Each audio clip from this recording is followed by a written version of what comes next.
Quando eu virei aquela curva de terra, meu coração quase parou.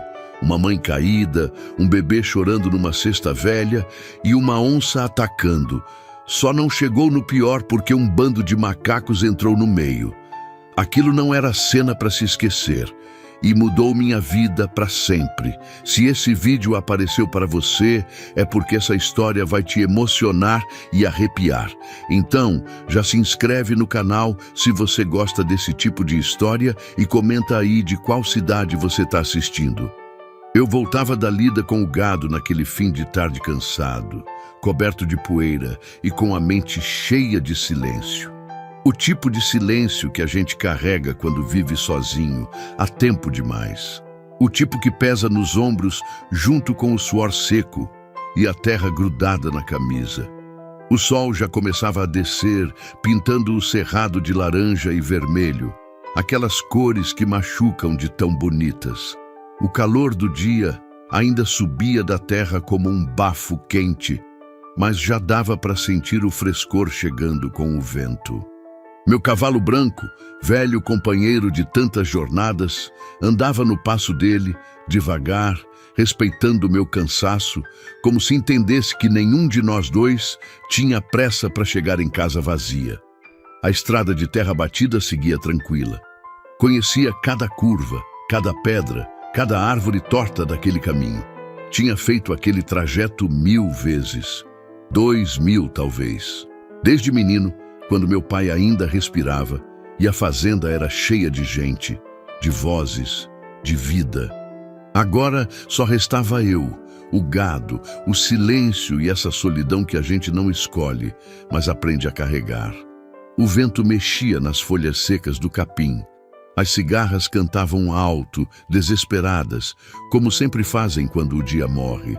Passarinhos cruzavam o céu em bando, voltando para os ninhos. Tudo seguindo o ritmo da natureza, aquele compasso antigo que não muda nunca, não importa o quanto a gente mude por dentro. Eu pensava em nada e em tudo ao mesmo tempo.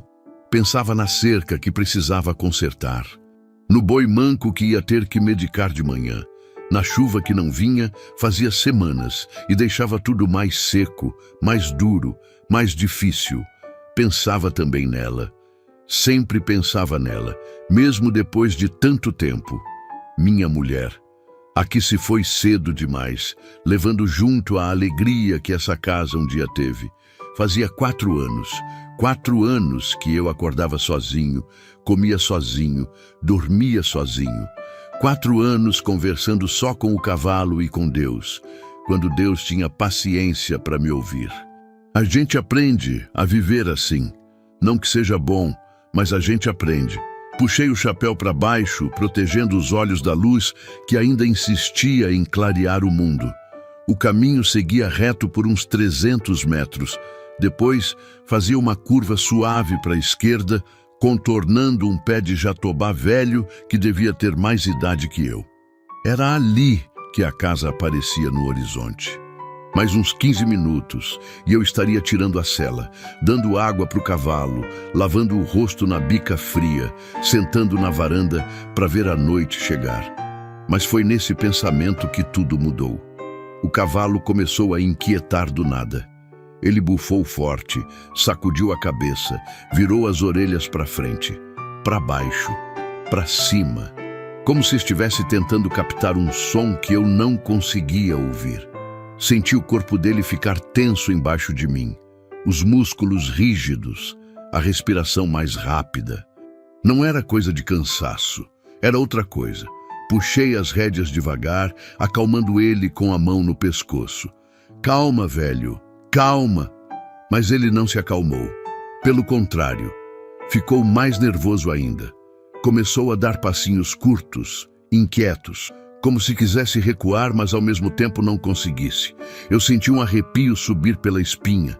Cavalo que vive tanto tempo com a gente desenvolve instinto apurado. Ele sente o que a gente não sente, vê o que a gente não vê. Foi aí que percebi. A mata tinha ficado muda, completamente muda.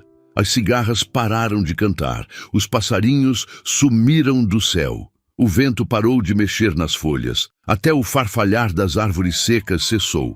Era como se alguém tivesse desligado o som do mundo.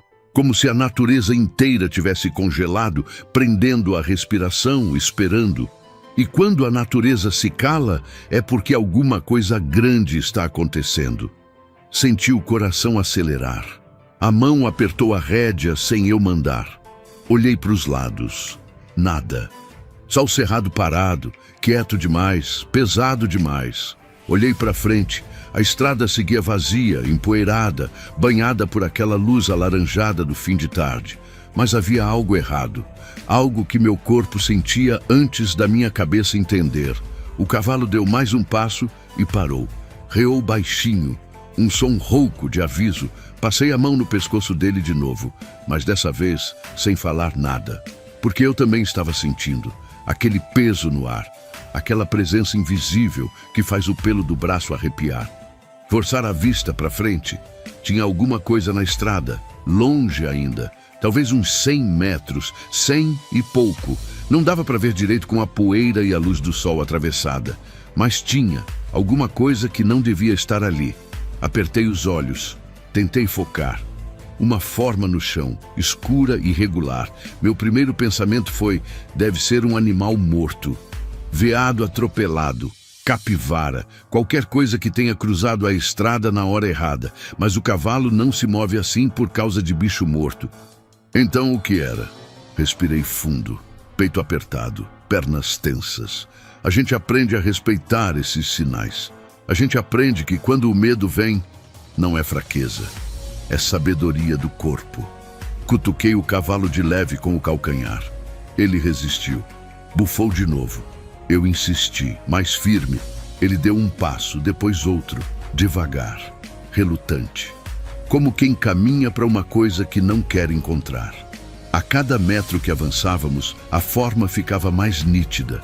Não era um animal, era uma pessoa, uma mulher. Caída no meio da estrada. O ar saiu dos meus pulmões de uma vez. Meu corpo inteiro ficou frio. Puxei as rédeas com força e o cavalo parou na hora, quase agradecido por poder recuar. Mas eu não podia recuar. Não quando alguém estava ali, imóvel, talvez pedindo socorro sem conseguir gritar. Desci do cavalo num movimento rápido, quase desajeitado. As pernas tremiam, mas eu nem percebi. Dei uns passos largos e parei. O mundo pareceu parar junto, porque o que eu vi não era só uma mulher caída. Era uma cena que ia ficar queimada na minha memória para sempre. Ela estava esticada no chão, de lado, o rosto virado para baixo, um braço esticado para frente, como se tivesse tentado se arrastar, a roupa suja de terra e sangue, o cabelo embaraçado, grudado na testa suada. O corpo magro, fraco, sem forças, e ao lado dela, tombada na poeira, uma cesta velha de palha. De dentro da cesta vinha um som, um choro, fraco, quebrado, quase inaudível. Um bebê. Meu coração disparou. As mãos começaram a suar. Dei mais alguns passos, devagar, como se qualquer movimento brusco pudesse quebrar a realidade. E foi aí que eu vi o resto. As marcas. Marcas fundas, vermelhas, frescas. No braço da mulher, no ombro, nas costas. Garras. Eu conhecia aquelas marcas. Tinha visto antes, em boi atacado, em bezerro que não sobreviveu. Onça. Meu sangue congelou. Olhei ao redor. Rápido. Desesperado. O mato fechado dos dois lados, as sombras já começando a engolir a luz do dia. O silêncio ainda pesado. Sufocante. Ela estava por perto. Eu sabia. Todo o meu corpo sabia. E naquele instante, com o bebê chorando fraco dentro da cesta e a mulher desacordada aos meus pés, eu entendi. Não tinha sido acaso eu passar por ali. Não tinha sido sorte. Era outra coisa. Algo maior. Algo que eu não conseguia nomear, mas que sentia vibrando no ar. Vibrando dentro do meu peito. A natureza tinha se calado, e agora esperava para ver o que eu ia fazer. Fiquei parado ali, respirando fundo, tentando organizar o pensamento. Mas pensamento nenhum se organizava, só o medo, só o instinto gritando para eu montar no cavalo e sair dali. Rápido, antes que fosse tarde. Mas meus olhos não saíam da mulher caída, do bebê na cesta, daquele choro fino, fraco, que parecia um último fio de vida se segurando no mundo. Dei mais um passo, depois outro. O chão estava marcado, arrastado, tinha pegadas de luta, pegadas dela tentando fugir, pegadas largas, pesadas, de algo grande, de algo que não desiste fácil. Ajoelhei ao lado da mulher, o coração batendo tão forte que eu sentia o pulso na garganta. Toquei o ombro dela, devagar, sem saber se ia ter resposta. Moça, você me ouve? Nada. Ela estava desmaiada, ou pior. Encostei os dedos no pescoço dela, procurando o pulso. Demorou demais, mas estava lá, fraco, irregular, mas estava. Ela ainda respirava. Olhei para o bebê. Não devia ter mais que uns 3, 4 meses, enroladinho num pano velho, sujo de terra. Os olhinhos fechados, a boquinha aberta num choro silencioso, sem força. Toquei o rostinho dele. Estava quente. Quente demais. Tá tudo bem, pequeno. Tá tudo bem agora. Mentia. Não estava tudo bem. Nada estava bem. Eu precisava tirar os dois dali. Rápido. Mas como? A mulher não acordava. O bebê mal se mexia. O cavalo estava a uns 10 metros, bufando nervoso, pronto para disparar. E a onça? A onça estava em algum lugar, assistindo, esperando. Levantei devagar, olhando para o mato. Nada se mexia. Mas eu sentia o peso do olhar, a presença, aquela coisa invisível que faz a pele arrepiar e o estômago revirar. Voltei até o cavalo. Peguei a vara de ferrão que trazia amarrada na sela. Não era grande coisa contra uma onça, mas era o que eu tinha. Também peguei a corda. Ia ter que improvisar, ia ter que ser rápido. Voltei para perto da mulher. Abaixei de novo. Passei o braço por baixo dela, tentando levantá-la. Era leve, leve demais. Pele e osso, como se não comesse fazia dias. Semanas, talvez. Consegui erguê-la até ficar sentada, apoiada em mim. A cabeça dela tombou para o lado.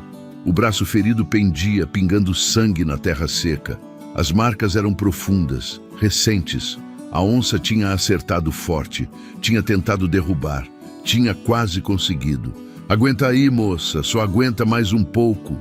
Peguei a cesta com o bebê, coloquei ao lado. O choro continuava fraco, insistente. Aquele som me partia por dentro, me lembrava de coisas que eu tinha tentado esquecer, coisas que não voltam mais. Foi nesse momento que senti. O vento mudou, veio de trás, trouxe um cheiro de bicho, de pelo suado, de predador. Meu corpo inteiro travou. Virei a cabeça devagar, muito devagar, e vi. Ela estava ali, a uns 20 metros, talvez menos, saindo da sombra das árvores, devagar, silenciosa, o corpo baixo, colado no chão, a cabeça erguida, os olhos fixos em mim. Era enorme, maior que qualquer onça que eu já tinha visto. O pelo amarelo dourado manchado de preto, a musculatura visível debaixo da pele, a cauda balançando de um lado para o outro, devagar, calculada. Ela não tinha pressa, sabia que eu não tinha para onde correr. Meu coração disparou, as mãos suaram frio. Apertei a vara de ferrão com tanta força que os dedos doeram. Não podia gritar, não podia correr. Movimento brusco era sentença de morte. Respirei fundo, devagar, tentando controlar o tremor.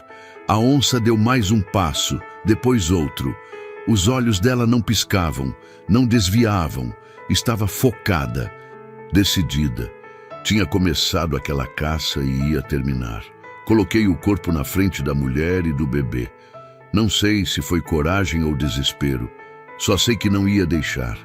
Não daquele jeito. Sai daqui, falei baixo, a voz tremendo. Sai. Ela parou. Inclinou a cabeça, como se estivesse me estudando, avaliando, decidindo se eu era ameaça ou só mais um obstáculo. Então aconteceu. A mata explodiu, de todas as direções, de todos os lados. Macacos, muitos macacos. Eles surgiram dos galhos, do mato, das pedras, pulando, gritando, batendo nos troncos, um barulho ensurdecedor, selvagem, desesperado.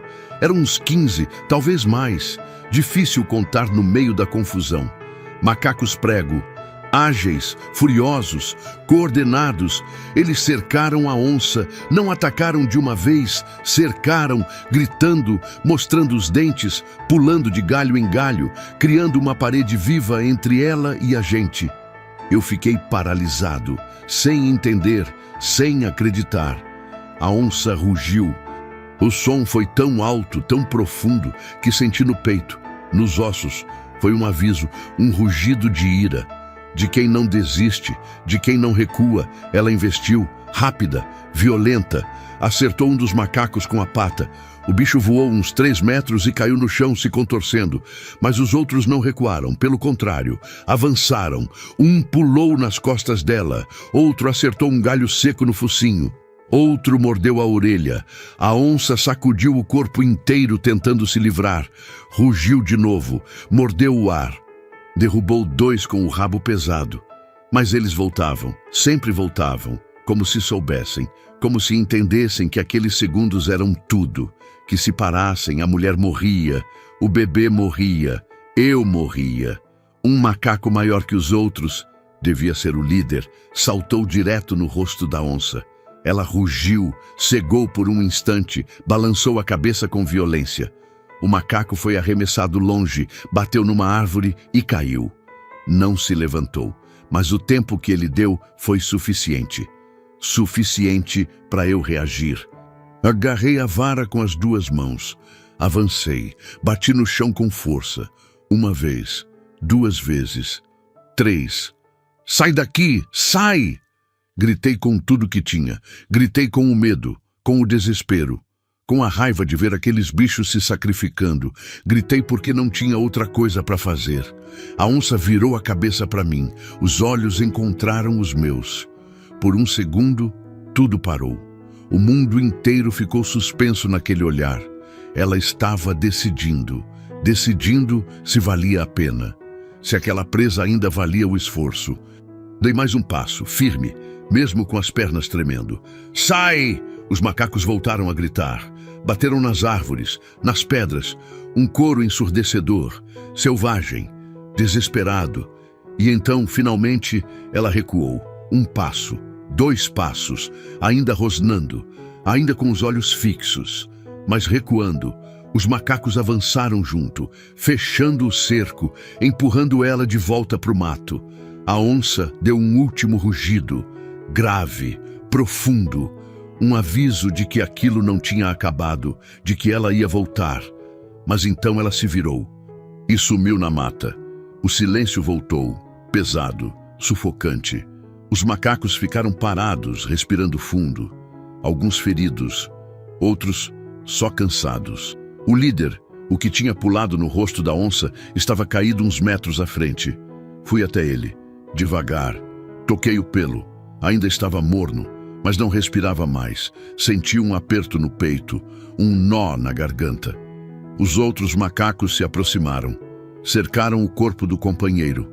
Ficaram ali, em silêncio, como se estivessem velando. Depois, um por um, começaram a subir nas árvores, devagar, sem pressa. O maior dos que sobraram veio até a cesta, olhou para o bebê, tocou a borda da palha com a mão pequenina, delicada, como quem diz, agora é com você. Então ele também subiu e desapareceu no verde. Fiquei ali, sozinho de novo, com a mulher desacordada, com o bebê chorando baixinho, com o corpo de um macaco que tinha dado a vida por estranhos, e com a certeza de que aquilo não era acaso, não podia ser. Fiquei ali parado, no meio daquela estrada empoeirada, com o peito subindo e descendo num ritmo descontrolado. O coração batia tão forte que doía. As mãos tremiam, segurando a vara de ferrão. As pernas pareciam feitas de água. Todo o meu corpo gritava para desabar ali mesmo, para deixar o medo e a adrenalina saírem de uma vez. Mas eu não podia. Não com aquela mulher caída aos meus pés, não com aquele bebê chorando cada vez mais fraco dentro da cesta de palha velha. Olhei para o mato, onde a onça tinha desaparecido. A vegetação fechada balançava de leve, com o vento que voltava devagar, como se a própria natureza estivesse recuperando o fôlego depois daquilo tudo. Mas eu sabia que ela ainda estava por perto. Talvez a 100 metros, talvez a 50, observando, esperando. Onça não desiste fácil quando marca presa. E aquela ali tinha marcado. Voltei a atenção para a mulher. Ajoelhei de novo ao lado dela, com cuidado para não machucar mais do que já estava. O braço dela estava mal, muito mal. As marcas das garras eram profundas, rasgando a pele e a carne. Sangue escorria devagar, tingindo a terra seca de vermelho escuro. Ela precisava de ajuda, precisava rápido. Tirei minha camisa. Estava suja, ensopada de suor e poeira, mas era o que eu tinha. Rasguei uma tira larga da barra e amarrei em volta do braço dela, apertando o suficiente para estancar o sangue sem cortar a circulação. Ela gemeu baixinho, nem abriu os olhos, mas fez um som de dor, de vida ainda resistindo. Aguenta, moça, só aguenta mais um pouco, eu vou te tirar daqui. Minha voz saiu rouca, cansada, mas firme, porque eu precisava acreditar naquilo que estava dizendo. Olhei para o bebê. Ele tinha parado de chorar. Isso me apavorou mais do que o choro. Peguei a cesta com cuidado, trouxe para perto, toquei o rostinho dele. Ainda estava quente, quente demais. A respiração curta, os lábios rachados, desidratado, faminto, lutando para continuar. Calma, pequeno, calma. Já vamos sair daqui. Mas como? Olhei para o cavalo. Ele continuava a uns 10 metros, inquieto, relinchando baixo, mexendo as patas. Não ia aguentar os 3. Não daquele jeito. E mesmo que aguentasse o peso, como eu ia segurar a mulher desacordada, a cesta com o bebê e ainda guiar o animal? Pensei rápido, o cérebro acelerado, buscando soluções onde não parecia haver nenhuma. A fazenda ficava a uns 40 minutos dali. 40 minutos de cavalo, no passo normal. Mas carregar peso, com o bicho cansado e nervoso, ia demorar mais. 1 hora, talvez mais. E eu não sabia quanto tempo a mulher tinha. Não sabia quanto tempo o bebê tinha. Não sabia quanto tempo eu tinha antes da onça voltar. Respirei fundo. Fechei os olhos por 1 segundo. 2. Tentei pensar. Tentei planejar. Então lembrei. A uns 5 quilômetros dali, sentido oposto à fazenda, tinha uma casa. Uma casinha simples de um casal de velhos que eu conhecia de vista. Seu Valdir e Dona Aparecida. Gente boa, gente simples. Ele tinha uma caminhonete velha. Eu já tinha visto. 5 quilômetros era perto. Era possível. Mas significava deixar a mulher e o bebê ali, sozinhos, por pelo menos 25 minutos. Olhei para o mato de novo, procurei movimento, som, qualquer sinal, nada, mas isso não significava nada. Onça era silenciosa, paciente, podia ficar horas parada, invisível, esperando o momento certo. Não podia deixar eles ali, então tinha que ser do outro jeito. Tinha que levar os 2 comigo, de algum jeito. Levantei e fui até o cavalo. Ele recuou um pouco quando me aproximei, mas aceitou o toque. Passei a mão no pescoço dele, acalmando. Vai ter que aguentar, velho. Vai ter que ser forte por mim hoje. Ele bufou. Balançou a cabeça, mas ficou. Voltei até a mulher. Respirei fundo. Passei os braços por baixo dela e ergui. Era leve, assustadoramente leve. Dava para sentir os ossos sob a pele fina. Quanto tempo ela tinha ficado sem comer? Quanto tempo tinha andado antes de desmaiar ali? Levei ela até o cavalo. Foi difícil. Meus braços tremiam com o esforço, não pelo peso, mas pela tensão de tudo.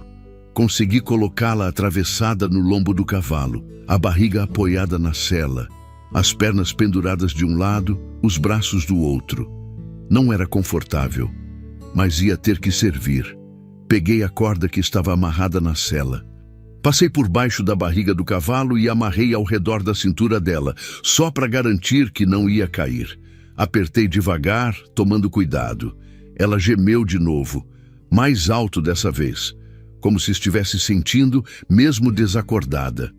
Desculpa, moça. Desculpa, mas é o jeito. Voltei correndo até a cesta. Peguei o bebê. Ele abriu os olhinhos. Pequeninos, assustados. Encontrou meu rosto e ficou olhando. Sem entender, sem saber. Segurei ele contra o peito, com um braço só. Forte, firme. Ele era tão pequeno, tão frágil, cabia inteiro no meu antebraço. Você vai ficar comigo, tá ouvindo? Bem pertinho, não vou te soltar. Peguei a cesta com a outra mão, voltei até o cavalo, joguei a cesta no chão. Já não servia para nada mesmo. Subi na sela com dificuldade, segurando o bebê firme contra mim. Ele choramingou baixinho, um som miúdo, perdido. Ajeitei ele no braço esquerdo, peguei a rédea com a direita. A mulher estava atravessada logo à frente, respirando fraco, o corpo mole balançando de leve. Anda, velho, devagar, bem devagar. O cavalo deu o primeiro passo, hesitante, sentindo o peso diferente. Mas obedeceu, sempre obedecia. Comecei a subir a estrada de volta, na direção da fazenda. Cada passo parecia levar uma eternidade. O sol já estava quase sumindo atrás das árvores. A luz ficava alaranjada, depois vermelha, depois roxa. As sombras cresciam, engolindo a estrada, engolindo a mata. O silêncio voltou, mas era diferente agora. Não era mais aquele silêncio de antes, pesado, ameaçador. Era um silêncio de espera, de respeito, como se a natureza estivesse assistindo, testemunhando. Olhei para o bebê no meu braço. Ele tinha fechado os olhos. Não sei se dormiu ou se desmaiou de exaustão, mas a respiração continuava, curta, irregular, mas continuava. Aguenta, pequeno, só aguenta.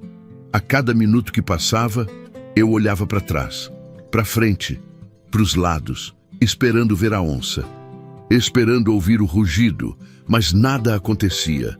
Só o som dos cascos do cavalo na terra, só o vento nas árvores, só o meu coração batendo descompassado. Pensei nos macacos, naquele sacrifício que eu tinha visto. Um deles tinha morrido de verdade, para dar tempo, para dar chance. E os outros tinham lutado sabendo que podiam morrer também. Por quê? Não fazia sentido. Animais não fazem isso. Não se sacrificam por estranhos. Não arriscam a vida sem motivo. Mas eles tinham feito. E quanto mais eu pensava, mais sentia que tinha algo ali, algo maior. Algo que eu não conseguia entender, mas que estava presente. Como se aquele encontro não fosse acaso. Como se tudo tivesse sido preparado. Sacudi a cabeça. Não era hora para filosofia, era hora de agir. A fazenda começou a aparecer no horizonte, as luzes fracas da varanda acesas. Eu sempre deixava acesas, para não voltar para o escuro completo, para não sentir o vazio da casa tão forte. Mas hoje aquelas luzes pareciam diferentes. Pareciam um farol, uma promessa, um porto seguro depois da tempestade. Cutuquei o cavalo de leve. Ele acelerou um pouco, não muito, mas o suficiente. Quase lá, velho, quase. Entramos no terreiro da fazenda. O cavalo parou sozinho, cansado, ofegante. Desci com dificuldade, ainda segurando o bebê. Coloquei ele no chão por um segundo, em cima de um pano limpo que peguei no varal. Ele gemeu, mas não chorou. Desamarrei a corda que segurava a mulher. Ergui ela com cuidado. Pesei, leve demais. Carreguei até a casa. Subi os 3 degraus da varanda. Empurrei a porta com o ombro. A sala estava como eu tinha deixado de manhã. Vazia, silenciosa. A cadeira de balanço parada. A mesa com uma xícara suja. O relógio de parede marcando o tempo que não para ninguém. Levei a mulher até o quarto. O único quarto que eu não usava. O que tinha sido dela, da minha mulher. Coloquei ela na cama com cuidado. A cama que tinha ficado vazia tanto tempo, que juntava poeira, que eu evitava olhar. Mas hoje ela tinha propósito de novo. Corri até a cozinha, peguei água, panos limpos, voltei para o quarto. Comecei a limpar o braço ferido dela. O sangue já tinha secado um pouco. As marcas eram feias, profundas, mas não tinham pegado nada vital. Com sorte, não ia infeccionar. Com sorte, ela ia sobreviver. Limpei com cuidado. Ela gemeu, virou a cabeça, mas não acordou. Depois de limpar e enfaixar direito, fui buscar o bebê. Ele ainda estava no pano, quieto demais. Trouxe ele para dentro. Peguei uma bacia com água morna. Limpei o rostinho dele, as mãozinhas, tirei a roupa suja, enrolei ele num pano limpo e seco. Ele abriu os olhos, me olhou e pela primeira vez fez um som que não era de dor, um chorinho, baixinho, como se estivesse dizendo, eu ainda tô aqui. Segurei ele contra o peito. Senti o calor pequenino dele, o coração batendo, a vida insistindo. E ali, naquela casa que tinha sido tão vazia, tão silenciosa, tão morta por tanto tempo, eu senti algo que não sentia fazia anos. Propósito. Olhei para a mulher na cama, para o bebê nos meus braços, e soube que minha vida tinha acabado de mudar, para sempre. A noite caiu pesada sobre a fazenda. Não era aquela noite tranquila que eu conhecia. Não era o silêncio costumeiro que me acompanhava todas as madrugadas.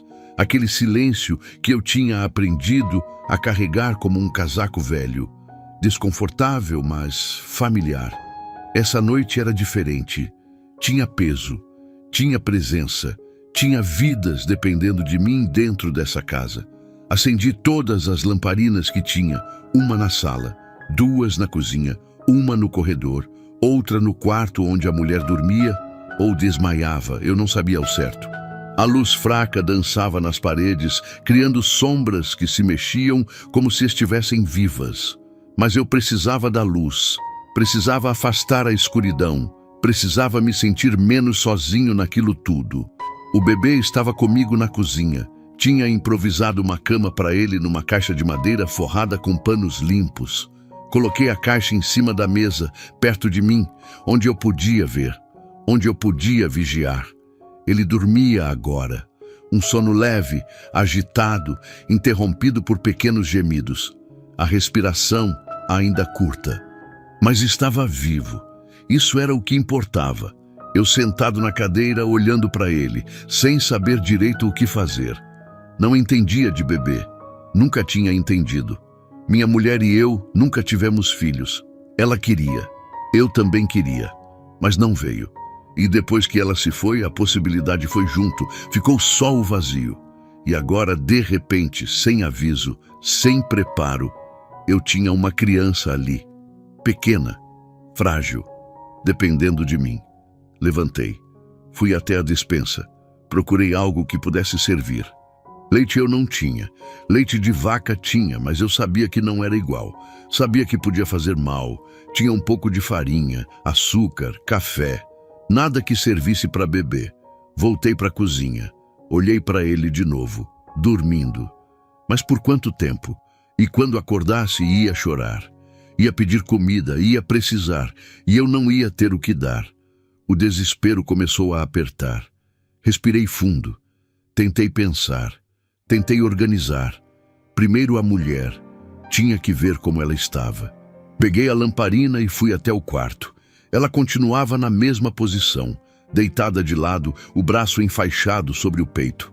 A respiração era mais forte agora, mais regular. Sinal bom. Aproximei a luz. Olhei o rosto dela pela primeira vez com atenção. Era jovem. Muito jovem, não devia ter mais que 20 e poucos anos, a pele morena, queimada do sol, o cabelo preto, embaraçado, grudado na testa com suor seco, o rosto magro, os ossos marcados, olheiras fundas, lábios rachados. Parecia quem tinha passado fome, quem tinha andado demais, quem tinha fugido de algo ou de alguém. Molhei um pano com água fresca. Limpei o rosto dela. Devagar, com cuidado, ela se mexeu. Fez um som baixinho, mas não acordou. Quem é você, moça? Sussurrei. De onde você veio e o que estava fazendo sozinha naquela estrada com um bebê? Não houve resposta, só o silêncio e as perguntas que ficavam ecoando na minha cabeça. Olhei para o braço enfaixado. O sangue tinha parado. Bom sinal. Mas tinha que vigiar. Infecção em ferida de garra era comum, perigosa. Eu já tinha visto gente perder braço, perder vida. Voltei para a cozinha. O bebê continuava dormindo. Sentei de novo. Olhei para a porta, para a janela, para o escuro lá fora. A onça ainda estava lá. Eu sabia. Sentia. Levantei. Tranquei a porta da frente. Empurrei a mesa velha na frente, como barricada. Fui nas janelas. Fechei todas. Tranquei. Não era muito. Não ia segurar um bicho daquele tamanho se ela realmente quisesse entrar. Mas me fazia sentir melhor. Me fazia sentir que eu estava fazendo algo. Voltei para a cozinha, peguei a espingarda velha que ficava pendurada na parede. Meu pai tinha deixado. Eu raramente usava, mas estava lá. Conferi. 2 balas, só 2. Ia ter que ser o bastante. Coloquei a espingarda apoiada na parede perto da mesa, ao alcance da mão. Sentei de novo. O relógio de parede marcava 9 e pouco. A noite mal tinha começado. Pela frente, tinha muitas horas ainda. Muitas horas de vigília. De espera, de medo, olhei para o bebê. Tão pequeno, tão inocente, não tinha escolhido nada daquilo. Tinha apenas nascido. E agora estava ali, no meio do nada, na casa de um estranho, sem mãe acordada, sem comida, sem nada. Mas tinha uma coisa, tinha alguém disposto a proteger, nem que custasse tudo. O bebê se mexeu, gemeu, abriu os olhinhos, me olhou e começou a chorar. Não era choro alto, era um choro fraco, cansado, faminto. Levantei rápido, peguei ele no colo, segurei contra o peito, balançando devagar. Calma, pequeno, calma. Eu sei que você está com fome. Eu sei, mas o que eu ia fazer? Pensei rápido. Leite eu não tinha, mas tinha água limpa e tinha açúcar. Podia fazer uma água açucarada. Não era o ideal, mas ia dar energia. Ia acalmar a fome por um tempo. Coloquei ele de volta na caixa, fui até o fogão. Esquentei um pouco de água. Não muito, só o suficiente para ficar morna. Coloquei numa caneca, misturei uma colher de açúcar, mexi bem. Mas como dar? Ele era pequeno demais para beber de caneca, precisava de mamadeira e eu não tinha. Olhei ao redor, procurando, pensando. Então vi um pano limpo, dobrado no varal. Peguei, molhei a ponta no líquido açucarado, levei até a boca do bebê.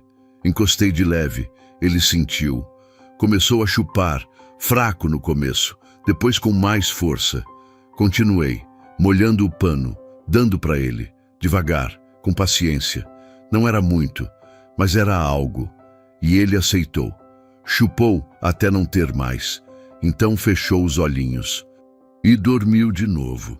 Segurei ele por mais um tempo, só olhando, sentindo o peso pequenino dele nos meus braços.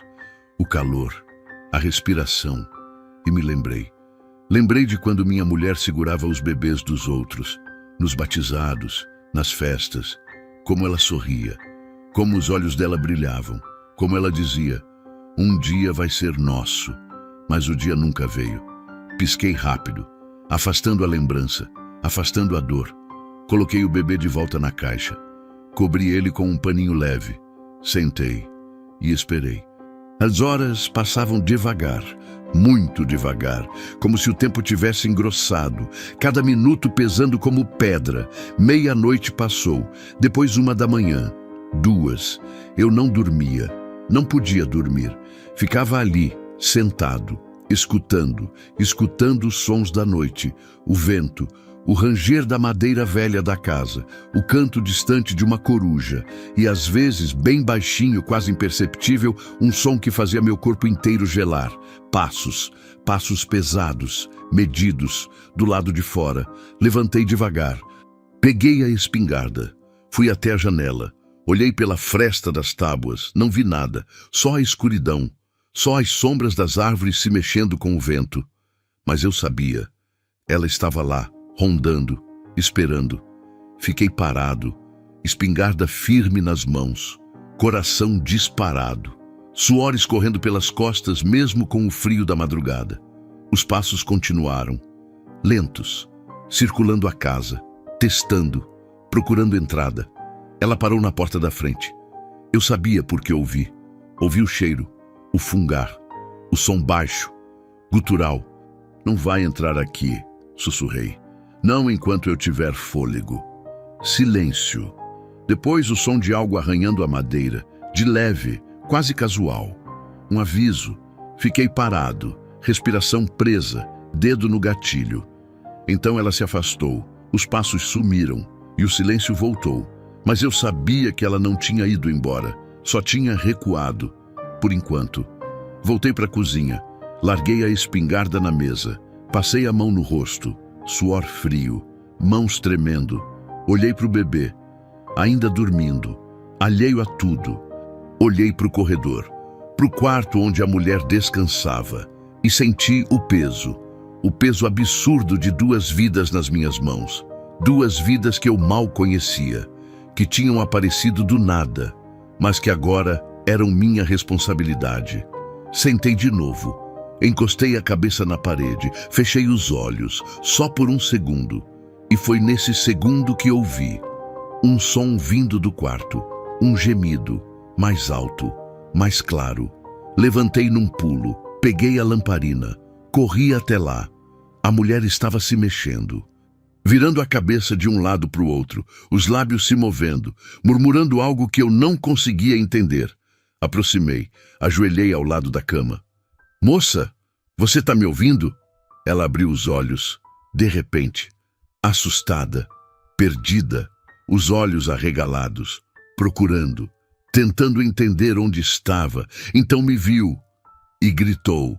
Não foi um grito alto, foi um grito de pavor, de desespero. Tentou se levantar, tentou se afastar, mas o corpo não obedeceu. Caiu de volta na cama, gemendo de dor. Ah, calma, calma, moça, eu não vou te machucar. Ela me olhava com terror puro, tentando raciocinar, tentando lembrar. O bebê... A voz saiu rouca, quebrada. Cadê meu bebê? Tá aqui, tá seguro, tá bem. Onde? Onde ele tá? Na cozinha, dormindo. Eu vou buscar. Só acalma, por favor. Corri até a cozinha. Peguei a caixa com o bebê. Voltei rápido. Ela tentou se sentar. Conseguiu dessa vez. As costas apoiadas na parede. O braço ferido junto ao corpo. O rosto pálido. Mas os olhos fixos na caixa. Coloquei a caixa ao lado dela, no colo. Ela olhou, viu o bebê e desabou. Começou a chorar. Um choro profundo, de alívio, de dor, de exaustão. Tocou o rostinho dele com a mão trêmula. O bebê abriu os olhos, viu ela e fez um barulhinho pequeno, como se reconhecesse. Meu filho, meu filhinho. Ela segurou ele contra o peito, mesmo doendo, mesmo sem forças. Segurou como quem segura a própria vida e chorou. Chorou tanto que eu senti um aperto no peito. Fiquei ali, de pé, sem saber o que fazer, sem saber o que dizer. Depois de um tempo, ela levantou o olhar para mim, os olhos vermelhos, inchados, mas gratos. Obrigada, sussurrou. Obrigada por salvar ele, por salvar a gente. Não consegui responder. Só acenei com a cabeça. Ela olhou ao redor, pro quarto, pra casa. Onde eu tô? Na minha fazenda, uns 40 minutos da estrada onde eu achei vocês. A onça. O pânico voltou aos olhos dela. A onça. Ela não tá mais aqui. Eu afugentei. Você tá segura. Ela respirou fundo, tentando acreditar, tentando confiar. Eu lembro dos macacos lutando. Foi. Eles lutaram. Deram tempo para eu chegar. Eles salvaram a gente. Salvaram. Silêncio. Ela olhou para o bebê de novo. Acariciou a cabecinha dele. Eu não sei como agradecer. Não precisa agradecer. Só precisa descansar. E melhorar. O braço tá feio. Mas vai sarar. Ela assentiu, cansada demais para falar mais. Como é seu nome? Perguntei. Helena. E o bebê? Miguel. Helena e Miguel, repeti. Pode ficar aqui o tempo que precisar, até melhorar, até decidir o que fazer. Ela me olhou, uma pergunta nos olhos. Por quê? Por que você está fazendo isso? Não soube responder. Não tinha resposta pronta, só dei de ombros. Porque era o certo, e era. Era simples assim. Era o certo. E às vezes, na vida, a gente tem que fazer o certo mesmo sem entender por quê. Mesmo sem saber o que vem depois. Helena fechou os olhos, recostou na parede, seguindo Miguel contra o peito, e ali, naquele quarto que tinha sido túmulo de memórias, naquela casa que tinha sido vazia por tanto tempo, havia vida de novo. Respiração, calor, propósito, e enquanto o amanhecer se aproximava, lento mas certo, eu senti algo mudar dentro de mim. Algo que eu nem sabia que estava quebrado, começando finalmente a se juntar de novo. O amanhecer chegou devagar, tingindo o céu de rosa e laranja. A luz entrou pelas frestas das janelas, desenhando linhas finas no chão de madeira. Eu ainda estava sentado na cadeira da cozinha, a espingarda apoiada nas pernas, os olhos ardendo de sono não dormido. Mas não podia dormir. Não enquanto aquela onça estivesse por perto. Não enquanto 2 vidas dependessem de mim. O bebê, Miguel, tinha acordado 2 vezes durante a madrugada, chorando baixinho, faminto. Eu tinha repetido o processo da água açucarada, molhando o pano, dando para ele chupar. Não era suficiente, eu sabia, mas mantinha ele vivo. E era isso que importava agora. Helena tinha dormido. Um sono pesado, de exaustão completa. Eu tinha ido verificar algumas vezes. A respiração estava regular. O braço não sangrava mais. Bons sinais. Levantei da cadeira. O corpo protestou. As costas doíam. As pernas estavam duras. Tinha 50 e poucos anos nas costas, mas naquela manhã me sentia com 80. Fui até a janela. Abri a fresta de uma tábua. Olhei lá fora. O dia estava nascendo limpo. O céu azul claro, sem nuvens, o sol ainda baixo, dourado, iluminando o pasto onde meu gado pastava tranquilo. As árvores balançavam de leve com a brisa da manhã. Tudo parecia normal, tudo parecia em paz. Mas eu olhei para o chão, para o terreiro na frente da casa, e vi pegadas, grandes, fundas, marcadas na terra, circulando a casa, parando em cada porta, cada janela, testando, procurando. Senti um frio na espinha. Ela tinha ficado ali a noite inteira, rondando, esperando, e só tinha ido embora quando o sol começou a nascer. Onça não gosta de luz do dia, não quando tem gente por perto. É bicho da sombra, da escuridão. Mas isso não significava que tinha desistido. Significava apenas que ia voltar quando o sol se pusesse de novo. E eu precisava estar pronto. Tranquei a janela de novo. Fui até a cozinha. Acendi o fogão a lenha. Coloquei água para ferver. Precisava de café. Precisava de algo para me manter acordado, para me manter funcionando. Enquanto a água esquentava, ouvi um som vindo do quarto. O bebê chorando. Peguei a caixa, levei para a cozinha. Miguel estava acordado, o rostinho vermelho, os punhos cerrados. Chorava com mais força hoje, sinal de que estava recuperando, mas também sinal de que a água açucarada não ia mais segurar. Ele precisava de leite, leite de verdade. Pensei nas vacas. Tinha 3 no pasto. 2 estavam no cio, mas uma estava dando leite. Pouca coisa, mas dava. Podia tentar. Podia ordenhar um pouco. Ferver bem, ver se o bebê aceitava. Mas antes precisava ver Helena, ver como ela estava, se tinha piorado durante a noite. Deixei Miguel na caixa. Fui até o quarto. Helena estava acordada, sentada na cama, as costas apoiadas na parede, o rosto ainda pálido, mas os olhos mais vivos, mais presentes. "Bom dia", disse baixinho. Ela virou a cabeça, me viu. Tentou sorrir, mas foi mais uma careta de dor. Bom dia. Como você tá? Doendo, mas viva. Aproximei. Olhei para o braço enfaixado. Posso ver? Ela hesitou, depois assentiu. Desamarrei o pano com cuidado. A ferida estava feia, inchada, vermelha nas bordas, mas não tinha pus, não tinha cheiro ruim, ainda não tinha infeccionado. Vou limpar de novo, vai doer. Tudo bem. Fui buscar água limpa, pano novo. Voltei. Limpei devagar, tentando ser delicado. Ela mordeu o lábio, fechou os olhos com força, mas não reclamou. Depois de limpar, enfaixei de novo, mais apertado dessa vez. Precisa ficar quieta, não forçar o braço. Se não abre de novo. Tá. Silêncio. Ela olhou para mim, uma pergunta nos olhos.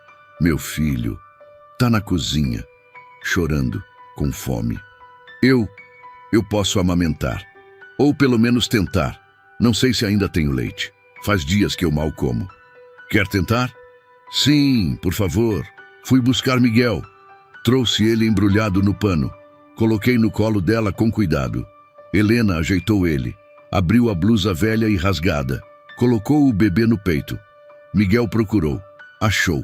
Começou a mamar. E Helena desabou de novo. Lágrimas escorrendo silenciosas pelo rosto. Saí do quarto. Dei privacidade. Voltei para a cozinha. Sentei. Respirei fundo. A água tinha fervido. Preparei o café. Forte. Amargo. Do jeito que eu gostava. Tomei devagar. Sentindo o calor descer. Sentindo a cafeína começar a trabalhar. Olhei pela janela de novo. O dia estava claro agora. Bonito. O tipo de dia que enganava. Que fazia parecer que tudo estava bem. Mas não estava. Tinha uma onça lá fora. Tinha uma mulher ferida dentro de casa. Tinha um bebê faminto. E tinha eu, um velho fazendeiro que não sabia o que fazer com nada disso. Terminei o café. Levantei. Tinha trabalho a fazer. Primeiro, o gado. Precisava ver. Precisava garantir que a onça não tinha atacado durante a noite. Peguei a espingarda. Destranquei a porta. Abri devagar. O ar fresco da manhã entrou. Cheiro de terra, de capim, de orvalho. Saí. Fechei a porta atrás de mim. O terreiro estava vazio. As pegadas ainda marcadas, grandes, ameaçadoras. Segui até o pasto. O gado estava lá. Todas as cabeças. Contei. 17. Nenhuma faltando. Suspirei aliviado. Voltei para casa. Entrei. Tranquei de novo. Fui até o quarto. Bati de leve na porta. Posso entrar? Pode. Helena estava com Miguel dormindo no peito. Ela também parecia mais calma, mais descansada. Ele mamou, mamou. Pouco, mas mamou. Ainda tem um pouco de leite. Graças a Deus. Ótimo. Isso é ótimo. Silêncio. Preciso te fazer umas perguntas. Disse. Se você aguentar. Ela olhou para mim. Séria. Depois assentiu. De onde você veio? O que estava fazendo sozinha naquela estrada com o bebê? Helena respirou fundo. Os olhos ficaram distantes, como se estivesse voltando para um lugar que doía. Eu estava fugindo. Fugindo de quê? Do pai dele. Olhou para o bebê. Do pai do Miguel. Ele te machucava? Ela não respondeu de imediato. Só olhou para o braço enfaixado, não o ferido, o outro. E vi. Marcas velhas, roxas, amareladas, cicatrizes finas. Ele machucava. Sentia a raiva subir. Aquela raiva velha. A mesma que eu sentia quando via gente maltratando bicho. Gente fraca que só sabia bater em quem não podia revidar. Quanto tempo você andou? 3 dias, talvez 4. Perdi a conta. Dormi no mato. Comi o que achava. Berres, frutas, pouca coisa. O Miguel chorava muito. Eu tentava acalmar, mas ele tinha fome e eu não tinha mais leite. Por que não pediu ajuda? Não tinha ninguém. Não tinha ninguém. Minha família... A voz falhou. Minha família morreu. Meu pai. Minha mãe, numa enchente, faz 2 anos. Sobrei só eu, aí conheci ele. Achei que ia ser diferente. Achei que ia ter alguém de novo. Mas não foi. Não foi. No começo era bom, mas depois... Depois que eu engravidei, mudou. Ele começou a beber mais, a gritar mais, a bater. E você decidiu sair. Decidi. Uma noite, quando ele dormiu bêbado, peguei o Miguel e saí. Andei sem parar, sem olhar para trás, sem saber para onde ia. Só sabia que não podia voltar. Ele tá te procurando? Helena ficou quieta, depois assentiu devagar. Acho que sim, ele não deixa ir assim, não sem tentar buscar. Sabe o nome dele? Célio Tavares. Ele é daqui da região? É, de uma cidade pequena, uns 70 quilômetros para lá. Santa Luzia do Norte. Eu conhecia. Cidade pequena, pobre, violenta. O tipo de lugar onde a lei chegava pouco e a justiça quase nada. E se ele vier aqui? Helena me olhou, os olhos cheios de medo. Ele é perigoso, tem arma, tem amigos. E quando bebe, não pensa, só age. Então ele não pode saber que você está aqui. Não pode. Fiquei pensando, processando, planejando. Você precisa sumir, legalmente, precisa de documentos, precisa de proteção, mas isso leva tempo e agora você está ferida, não pode viajar. Eu sei. Então fica aqui, até melhorar, até a gente decidir o que fazer. Mas e se ele descobrir? Não vai descobrir. Ninguém vem aqui, ninguém sabe. E se vier, eu resolvo. Não era bravata, era promessa. Helena olhou para mim por um longo tempo, tentando decidir se podia confiar, se devia confiar. Depois assentiu. Obrigada, de novo. Para de agradecer, só descansa.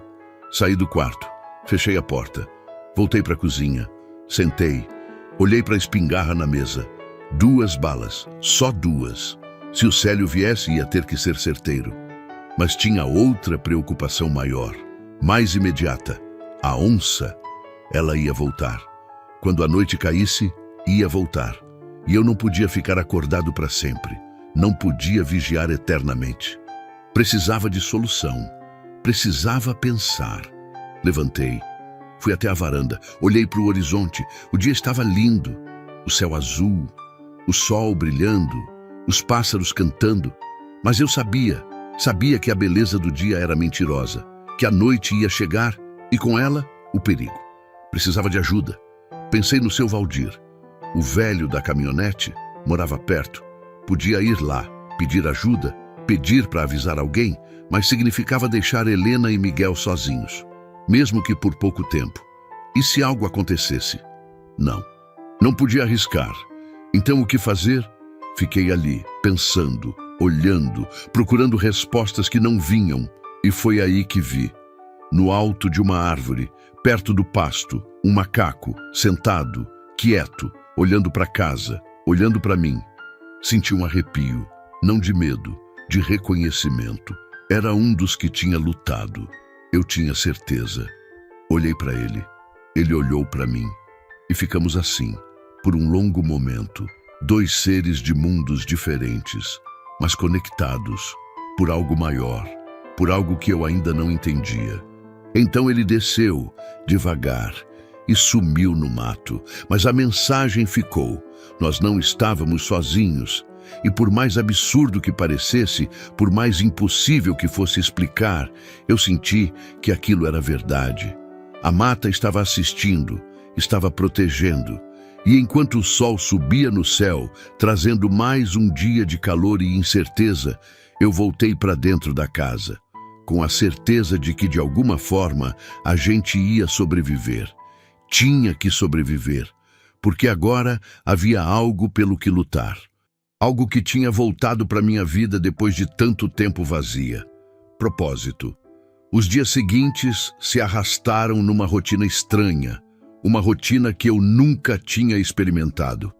A casa que por tanto tempo foi só minha, só silêncio e solidão, agora tinha sons, tinha vida, tinha o choro do Miguel de madrugada, tinha a voz baixa da Helena pedindo água, tinha o ranger da cama quando ela se mexia, tinha passos além dos meus. E por mais cansado que eu estivesse, por mais que as noites sem dormir pesassem nos meus ossos, havia algo diferente no ar. Algo que eu não conseguia nomear, mas que sentia toda vez que entrava naquela casa. Esperança, talvez. Ou propósito. Ou simplesmente a sensação de que eu não estava mais sozinho. Helena melhorava devagar. O braço ainda doía, ela fazia careta toda vez que mexia, mas a infecção não veio. As marcas começavam a fechar. A pele ao redor ficava menos vermelha. Eu trocava o curativo todo dia, limpando com cuidado, usando as ervas que minha mãe me ensinou quando eu era criança. Arruda, barbatimão, folha de goiaba, coisas simples, coisas do mato, mas que funcionavam. Você entende de cura, ela disse uma manhã, enquanto eu refazia o enfaixamento. Aprendi com minha mãe. Ela dizia que a terra dá tudo o que a gente precisa. Só tem que saber olhar. Ela ainda vive? Não, faz tempo. Sinto muito. Eu também. Silêncio. O tipo de silêncio que não incomoda, que só existe entre pessoas que entendem a dor uma da outra sem precisar explicar. Miguel crescia. Não muito, mas dava para notar. O rosto estava menos cavado. As bochechas começavam a encher. Helena conseguia amamentar melhor agora que estava comendo direito. Eu fazia comida simples, arroz, feijão, ovo, às vezes uma galinha que eu abatia. Nada sofisticado. Mas era comida de verdade. Era sustância. Nunca ninguém cuidou de mim desse jeito, ela disse numa tarde, enquanto comia devagar, o Miguel dormindo no colo. Desse jeito como? Com paciência, sem esperar nada em troca. Não soube o que responder. Só dei de ombros. É o certo a fazer. Nem todo mundo faz o certo. Isso era verdade. Eu sabia. Tinha visto gente virar as costas para quem precisava. Tinha visto indiferença, crueldade. O mundo estava cheio disso. Mas também tinha visto o contrário. Tinha visto os macacos se jogando contra uma onça. Tinha visto sacrifício, coragem. E isso me dizia que ainda havia bondade, ainda havia luz. A onça continuava vindo, toda noite, como um relógio. Quando o sol se punha e as sombras engoliam o mundo, ela chegava. Eu ouvia os passos, o fungar, o som das garras arranhando a madeira das paredes, testando, procurando fraqueza, mas não entrava, não tentava de verdade. Era como se estivesse só vigiando, lembrando que ainda estava ali, que não tinha esquecido, que a caça não tinha terminado. Eu não dormia. Passava as noites sentado na cozinha, a espingarra no colo, os ouvidos atentos a cada som. Helena sabia. Ela via os olhos vermelhos de cansaço. Via o jeito que eu me arrastava durante o dia. Você não pode continuar assim, ela disse. Você vai cair. Tô bem. Não tá. E quando você cair, o que a gente faz? Não tinha resposta para isso. Ela vai embora. Tentei convencer a mim mesmo. Uma hora ela vai desistir. E se não desistir? Olhei para ela, pro medo nos olhos dela, pro bebê que dormia tranquilo, alheio ao perigo. Então eu vou ter que resolver de outro jeito. Não falei qual jeito, mas os dois sabíamos. Foi no quarto dia que eu percebi algo diferente. Saí de manhã para ver o gado, como fazia todo dia. O sol mal tinha nascido, o orvalho molhava o capim, o ar estava fresco, limpo. E foi aí que vi macacos. Não eram só um ou dois, era um grupo. O mesmo grupo, eu tinha certeza.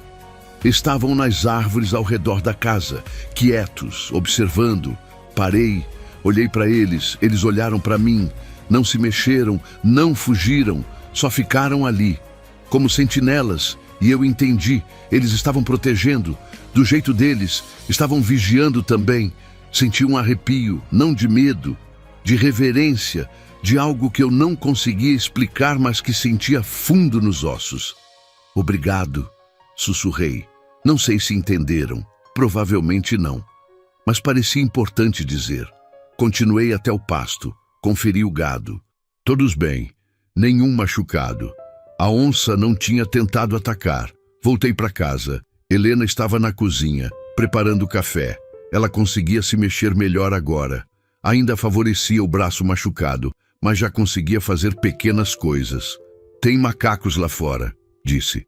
Ela olhou pela janela. Muitos. São os mesmos, os que lutaram. Como você sabe? Eu sei. Helena ficou olhando, pensativa. Acha que é coincidência? Não. Nem eu. Tomamos café juntos, em silêncio. O tipo de silêncio confortável que surge entre pessoas que estão aprendendo a confiar uma na outra. Miguel acordou chorando. Helena pegou ele, amamentou. Eu lavei as canecas, recolhi os pratos. Pequenos gestos, pequenas rotinas, mas que faziam a casa parecer viva. Posso te fazer uma pergunta? Helena disse depois de um tempo. Pode. Por que você mora sozinho? A pergunta pegou no peito. Demorei a responder. Minha mulher morreu. Faz 4 anos. Sinto muito. Eu também. Vocês tinham filhos? Não, ela queria. Eu também, mas não veio. E depois que ela se foi, você ficou aqui, sozinho. Fiquei. Não tinha para onde ir. E essa terra é tudo que sobrou. Helena assentiu, entendendo sem precisar que eu explicasse mais. Deve ser difícil, ficar sozinho tanto tempo. É, mas a gente acostuma, aprende a viver com o silêncio. Mas o silêncio machuca. Olhei para ela, para os olhos que sabiam, que tinham visto dor também. Machuca, admiti. Então talvez seja bom. Não estar mais sozinho, não respondi, mas senti algo no peito, algo quente, algo que tinha esquecido como era. Gratidão, talvez, ou esperança, ou simplesmente a sensação de que talvez, só talvez, a vida ainda tinha algo bom guardado. Os dias continuaram, um depois do outro, cada um pouco mais fácil que o anterior. Helena ganhava força. Começou a ajudar mais pela casa. Cozinhava, lavava roupa, cuidava do Miguel. E aos poucos, a casa deixava de ser só minha. Começava a ser nossa. Não de um jeito romântico. Não era isso. Era diferente. Era 2 sobreviventes aprendendo a dividir o mesmo espaço, a mesma luta, o mesmo medo. E no processo, criando algo que nenhum dos 2 tinha mais. Uma família, mesmo que estranha, mesmo que improvisada. Miguel me reconhecia agora. Quando eu chegava perto, ele parava de chorar. Abria os olhinhos. Às vezes, até esboçava algo parecido com um sorriso. E toda vez que isso acontecia, eu sentia aquele aperto no peito. Aquela dor boa. De algo que poderia ter sido e nunca foi. Ele gosta de você, Helena disse uma tarde. É. Fica mais calmo quando você está por perto. Deve ser porque eu não falo muito. Bebê gosta de silêncio. Não é só isso. Ele sente. Sente que você é seguro. Segurei o bebê no colo. Ele era tão pequeno, tão frágil, mas também tão forte. Tinha sobrevivido a tanta coisa. Fome, frio, uma onça. E continuava ali, lutando, vivendo. Você é forte, pequeno. Sussurrei. Mais forte que muito adulto por aí. Helena sorriu. Foi a primeira vez que eu vi ela sorrir de verdade. Um sorriso pequeno, tímido, mas genuíno. Sabe, ela disse, quando eu estava naquela estrada, caída, sentindo a onça chegar, eu orei. Orei para Deus mandar alguém, qualquer um. E Ele mandou você. Não foi só eu. Foram os macacos. Foram os 2. Foi tudo. Foi a mata inteira conspirando para a gente sobreviver. Fiquei olhando para ela, pro jeito que segurava o próprio braço, pro jeito que olhava pro filho, pro jeito que tinha de erguer o queixo mesmo depois de tudo que passou. Você é corajosa, disse. Não sou. Só fiz o que tinha que fazer. Isso é coragem. Fazer o que tem que ser feito mesmo com medo. Ela ficou quieta, pensando. Então você também é corajoso. Não sei.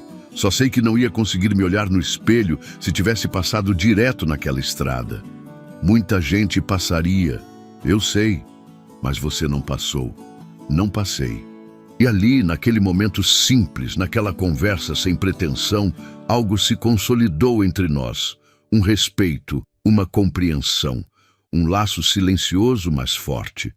À noite, a onça voltou, como sempre, mas dessa vez eu não estava sozinho na vigília. Helena ficou comigo, sentou na cozinha, o Miguel dormindo no colo, e ficou, sem falar muito, só presente. Não precisa ficar acordada, disse. Você fica, eu fico. Você precisa descansar, precisa se recuperar. E você não precisa fazer tudo sozinho. Não insisti, porque ela tinha razão, e porque no fundo era bom não estar sozinho naquelas horas compridas da madrugada. Ouvimos os passos, o fungar, o arrastar das garras. Helena ficou tensa, apertou o Miguel contra o peito. Ela vai entrar? Não, não vai. Como você sabe? Porque se fosse entrar, já tinha entrado. Não era lógica perfeita, mas era o que eu tinha. Os sons continuaram por um tempo, depois pararam, e o silêncio voltou. Ela está esperando, Helena sussurrou. Esperando o quê? Não sei, mas está esperando. E naquele silêncio pesado da madrugada, com a lua brilhando lá fora e as sombras dançando nas paredes, eu soube que ela tinha razão. A onça não tinha desistido. Estava só adiando, planejando, esperando o momento certo, e quando esse momento chegasse, eu ia ter que estar pronto. Porque não era mais só sobre mim, era sobre eles, sobre Helena, sobre Miguel, sobre essa família estranha que a vida tinha colocado nas minhas mãos. E eu não ia decepcionar, não ia soltar, não ia recuar, mesmo que custasse tudo. Olhei para Helena. Ela tinha fechado os olhos, mas não dormia, só descansava, confiando que eu ia proteger. Olhei para o Miguel, dormindo tranquilo, inocente, alheio ao perigo, e jurei, ali mesmo, em silêncio, para mim mesmo, para Deus, para quem estivesse ouvindo, que ia manter eles seguros, não importava o preço. Foi na 7ª noite que tudo mudou. O dia tinha sido quente, sufocante, daqueles dias em que o ar parece parar, em que nem o vento se mexe, em que até os bichos ficam quietos procurando sombra. O céu estava carregado desde a tarde. Nuvens pesadas e escuras se acumulando no horizonte, prometendo tempestade, mas sem entregar. Helena estava melhor, muito melhor. O braço ainda doía, ela ainda fazia careta quando mexia, mas já conseguia fazer quase tudo.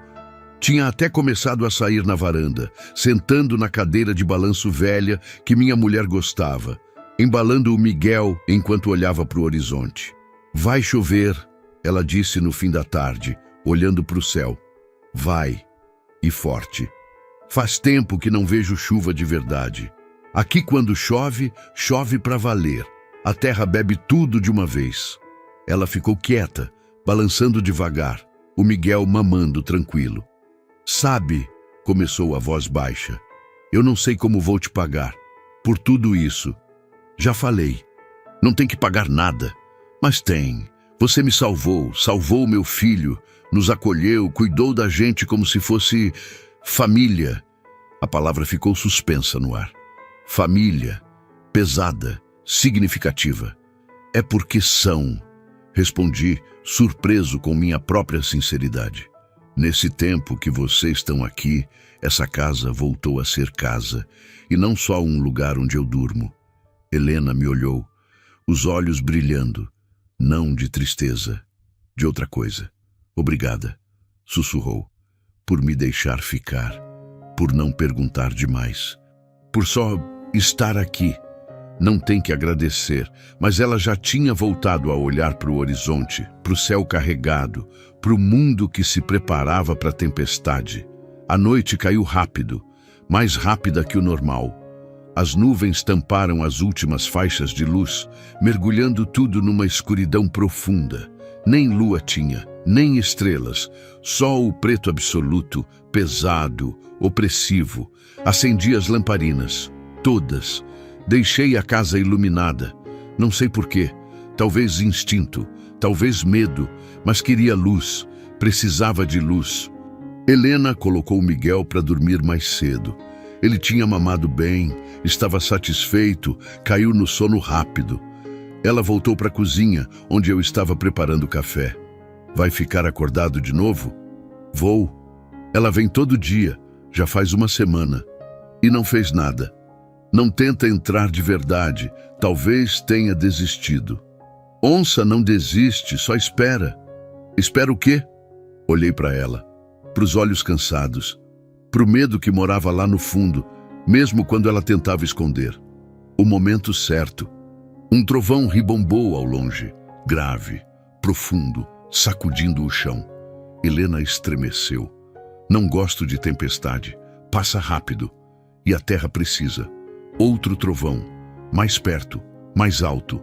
E então começou.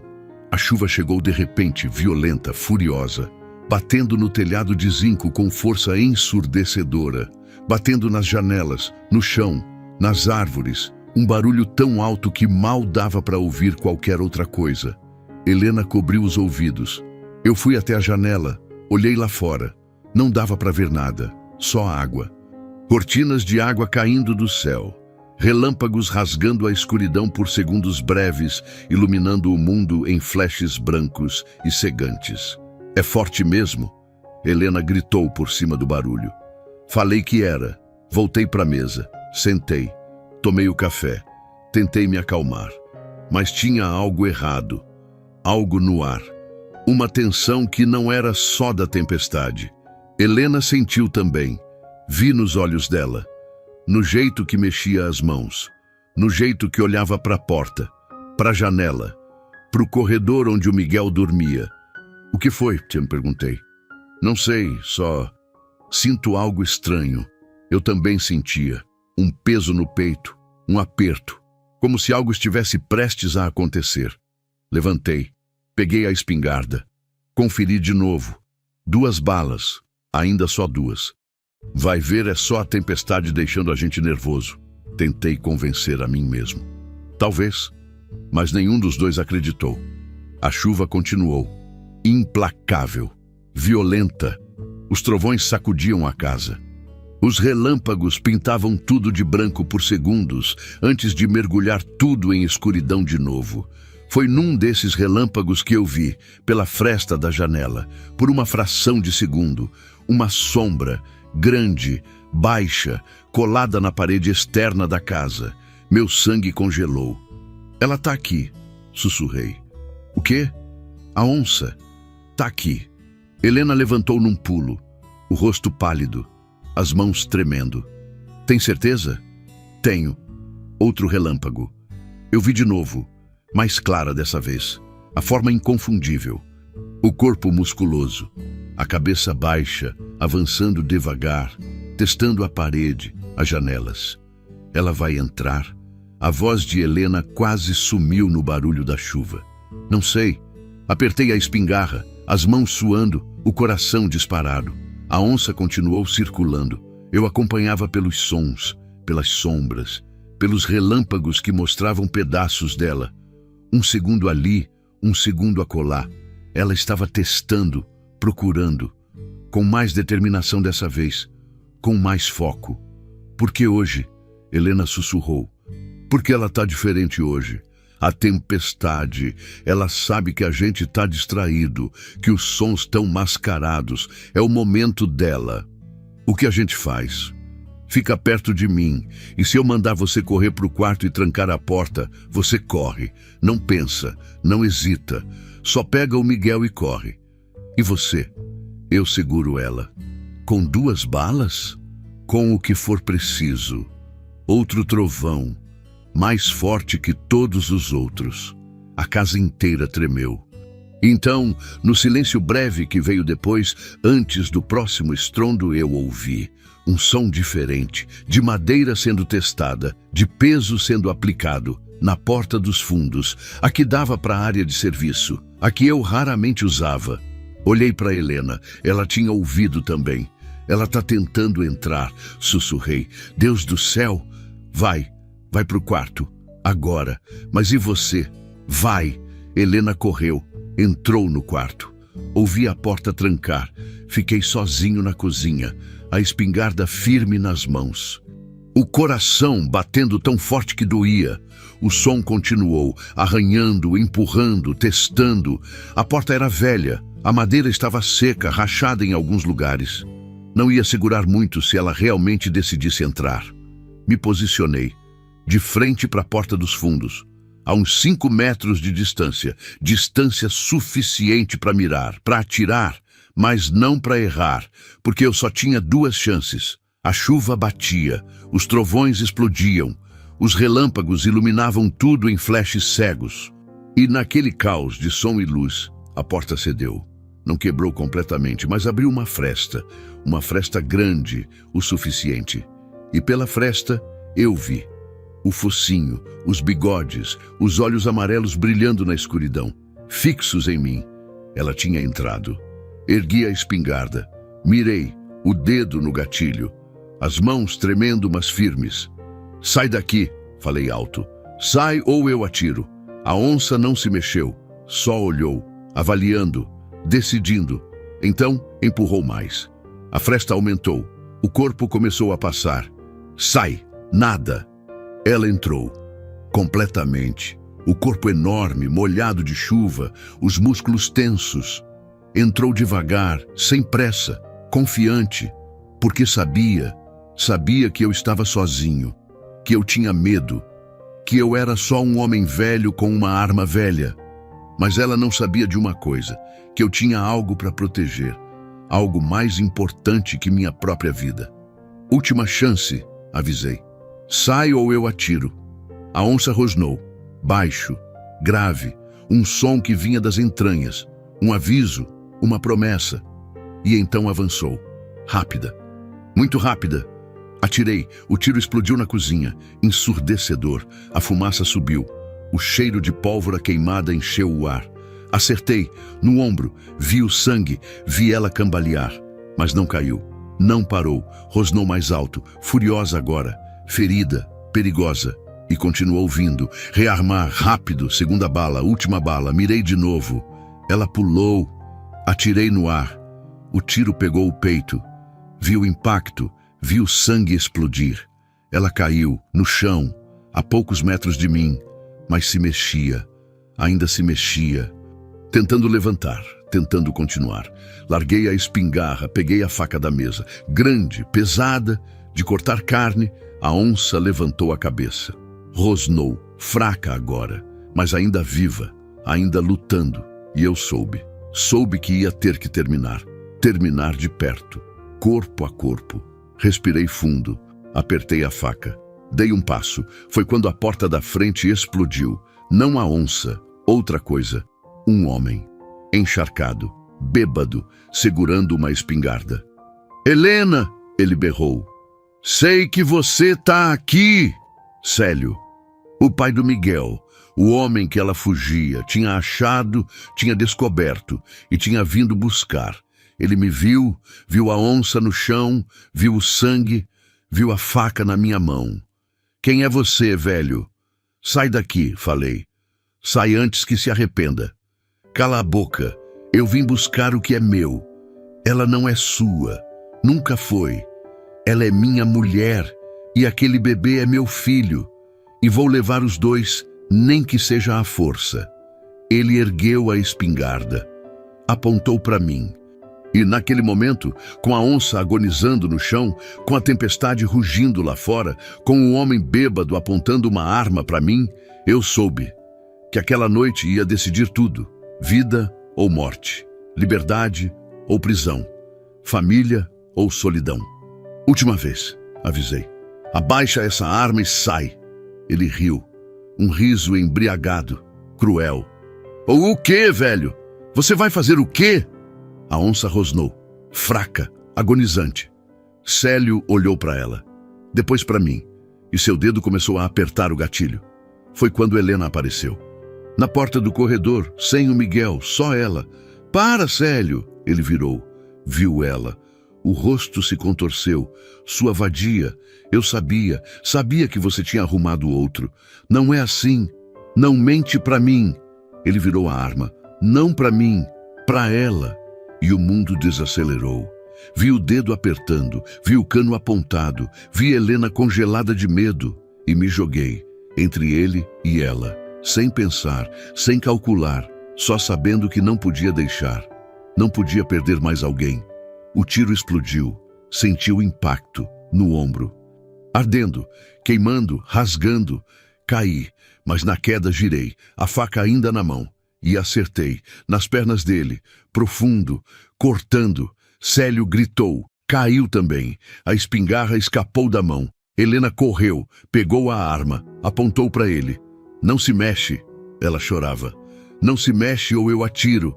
Eu estava no chão, sangrando, a visão embaçada, a dor pulsante, mas vivo, ainda vivo.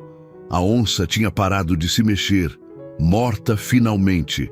Célio gemia, segurando a perna cortada, sangrando tanto quanto eu. E Helena de pé, forte, firme, segurando a arma, protegendo. Acabou, ela disse. Acabou, Célio. Nunca mais vai encostar na gente. Os trovões continuavam, a chuva continuava. Mas dentro da casa, naquele momento, tudo tinha mudado. A noite tinha decidido. E nós tínhamos sobrevivido. A dor no meu ombro era como fogo. Como se alguém tivesse enfiado brasa viva na carne e deixado queimando. Tentei me levantar e o mundo girou. As pernas não obedeciam. O chão parecia estar se mexendo embaixo de mim. Oh, fica quieto! Helena largou a espingarra e correu até mim. Não tenta se levantar. Ela rasgou minha camisa. Vi o buraco. Vi o sangue. Muito sangue. Escorrendo, pingando, formando uma poça vermelha no chão de madeira. Passou direto, ela disse, a voz trêmula, mas focada. A bala atravessou. Não tá presa. Isso é bom. Péssimo, mas bom. Não fazia sentido, nada fazia sentido, mas eu confiei nela. Célio gemia no chão, alguns metros de distância. Segurava a perna que eu tinha cortado. O sangue vazava entre os dedos dele. Ele xingava, chorava, gritava coisas desconexas, mas não se levantava. Não tinha força para isso. Helena pegou panos, os mesmos que tínhamos usado para cuidar do braço dela.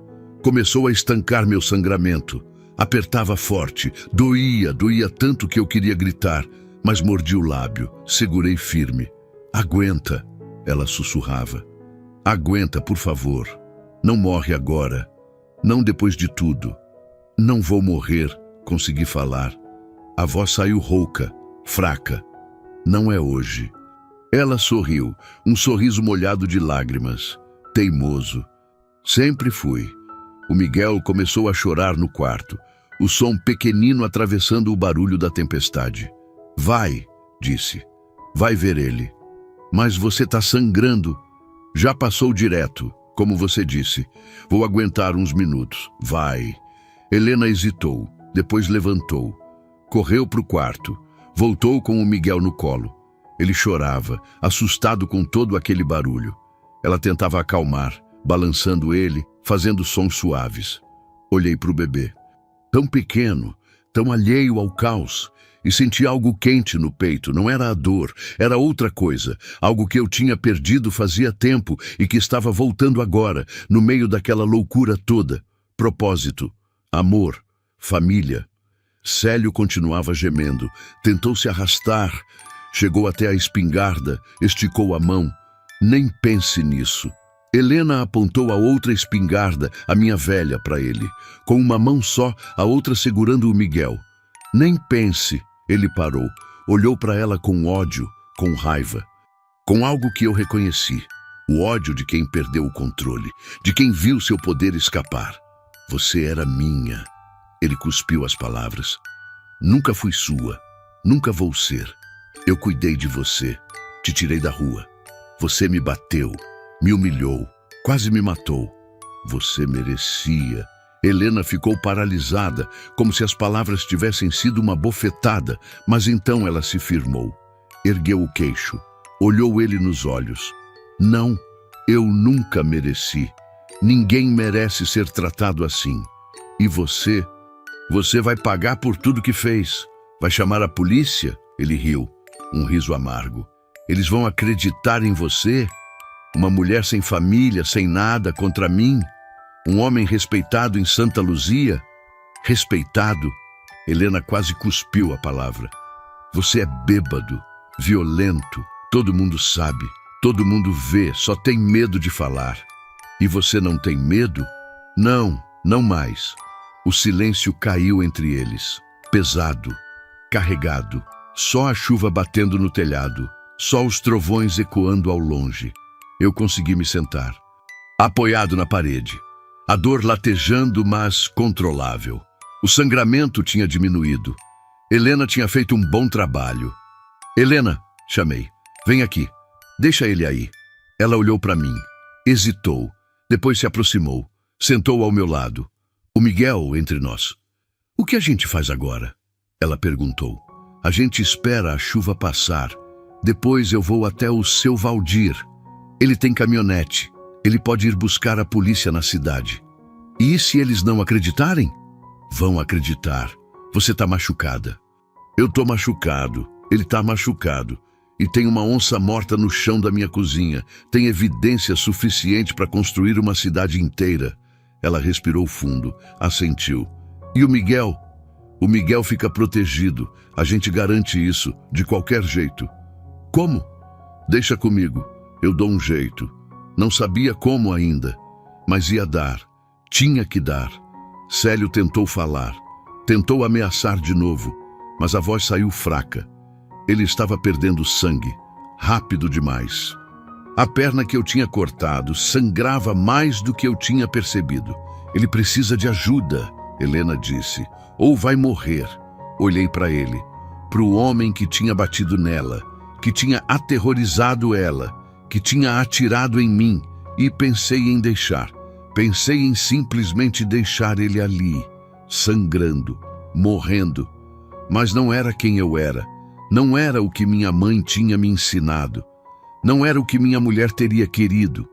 Vou estancar o sangramento dele também, disse. Por quê? Depois de tudo que ele fez?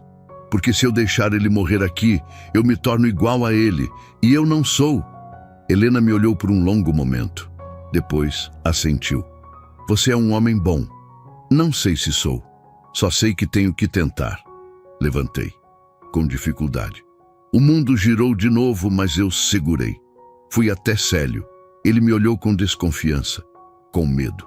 Fica quieto, ordenei. Vou estancar. Mas se tentar qualquer coisa, eu te deixo sangrar. Ele não respondeu. Só gemeu. Peguei mais panos. Amarrei em volta da perna dele, apertado. Ele gritou de dor, mas o sangramento diminuiu. Ia ter que servir até a polícia chegar. Voltei para o meu lugar, ao lado de Helena, ao lado do Miguel, e ficamos ali, os três, esperando.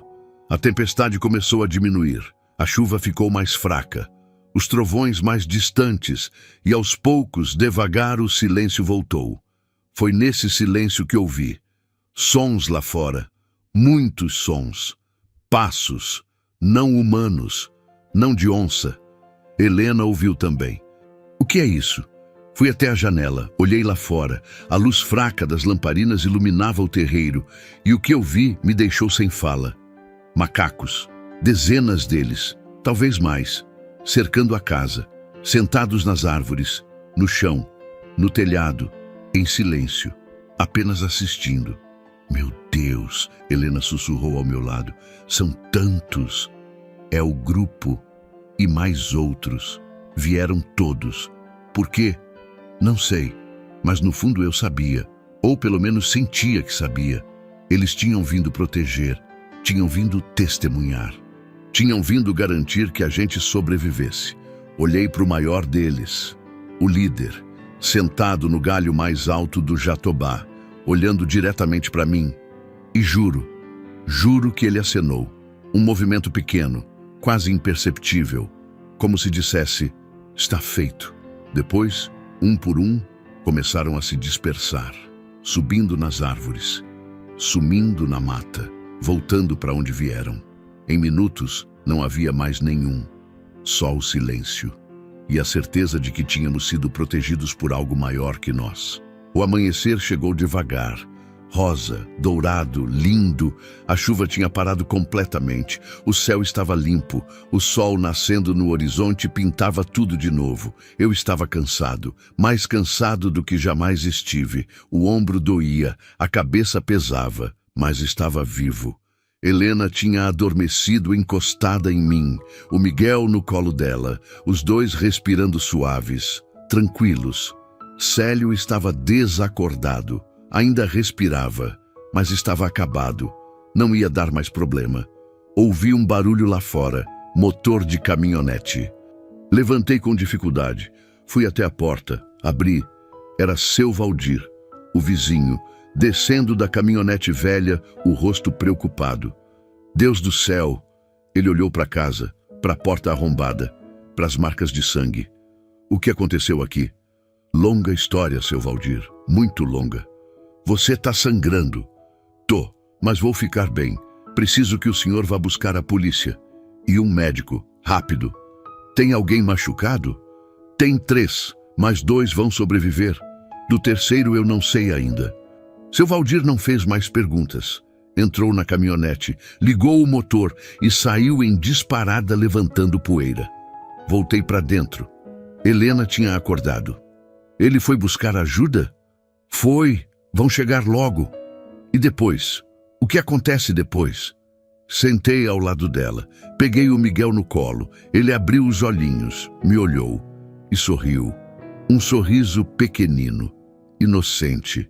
Depois a gente recomeça, disse. A gente se recupera. A gente constrói. E a gente garante que esse pequeno aqui cresça seguro, protegido, amado. Aqui? Nessa fazenda, se você quiser, se você achar que pode chamar de lar. Helena ficou quieta, olhando para mim, para o Miguel, para a casa ao redor. Eu acho, ela sussurrou, que já chamo. E ali, naquela manhã clara depois da tempestade mais violenta, naquela casa que tinha sido túmulo de memórias e que agora era berço de vida nova, algo se completou. Eu tinha perdido uma família. Tinha vivido anos no vazio, no silêncio, na solidão. Mas a vida, do jeito misterioso dela, tinha me dado outra chance. Não era a mesma família, não era o mesmo amor. Era diferente, era novo, era inesperado, mas era real e era meu, nosso. Olhei para o horizonte, para o sol nascendo, para o dia começando. E pela primeira vez em anos, senti esperança. Esperança de que os dias seguintes seriam melhores, de que o futuro tinha sentido, de que eu não estava mais sozinho. A polícia chegou 1 hora depois. Levaram Célio, machucado, mas vivo. Ia responder. Ia pagar. Justiça demorada, mas justiça mesmo assim. O médico cuidou de mim, do meu ombro, disse que eu tive sorte, que poucos centímetros e a história seria outra. Enfaixou, medicou, mandou eu descansar, cuidou de Helena também, do braço dela, disse que estava sarando bem, que ela era forte, que ia ficar bem, e cuidou do Miguel. Disse que apesar de tudo, o bebê estava saudável, que era um milagre, que tinha sido protegido. Quando todos foram embora, quando a casa ficou em silêncio de novo, eu me sentei na varanda. Helena sentou ao meu lado, o Miguel dormindo tranquilo no colo dela. Foi real, não foi? Ela perguntou. Os macacos, a onça, tudo. Foi real. Então a gente foi escolhido para sobreviver, para recomeçar. Acho que sim. Por quê? Não sei. Talvez porque a gente merecia. Talvez porque tinha propósito, ou talvez só porque sim, porque a vida quis. Helena encostou a cabeça no meu ombro bom. O gesto simples, natural, de quem confia, de quem pertence. Obrigada, ela sussurrou, por me salvar, por nos salvar. Obrigada você, respondi, por me fazer lembrar que ainda vale a pena, que ainda tem vida depois da dor. E ficamos ali, olhando o sol subir no céu, olhando o mundo despertar. Uma família estranha, improvisada, nascida do caos e do medo, mas família mesmo assim.